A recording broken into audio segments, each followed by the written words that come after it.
ប្រើពេលប្រកួតបណ្ដោះ2នាទីផងកម្ពុជាកីឡាករប្រដាល់ One Championship របស់ថៃរហស្សនាម The Ironman គឺកីឡាកររត់ທາງ Chip Mengnon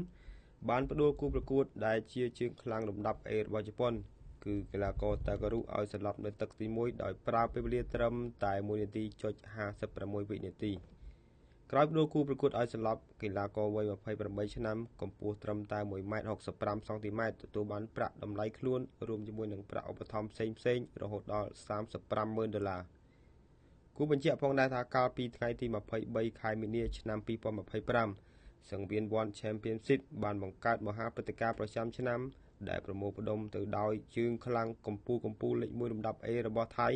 ប្រកួតស្វែងរកជើងខ្លាំងប្រចាំសង្វៀនផងដែរតែគូដែលអ្នកតាមដានទស្សនាចង់ឃើញចង់ឲ្យប៉ះគ្នាជាងគេនោះគឺលំដាប់ A របស់ថៃ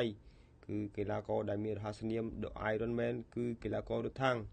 គឺនឹងត្រូវប៉ះគ្នាជាមួយនឹងកម្ពុជាកីឡាករលំដាប់ A លេខ1របស់ជប៉ុនគឺកីឡាករ Takaru ក្រោយការប្រកួតចាប់ផ្ដើមប្រើពេលមិនដល់2នាទីផងកីឡាករ Takaru បានផ្លាត់ស្នៀតចូលមួយដៃចំគុំថ្គាមរបស់រត់ថាំងធ្វើឲ្យសន្លប់នៅទឹកទី1ទាំងមិនអស់ចិត្ត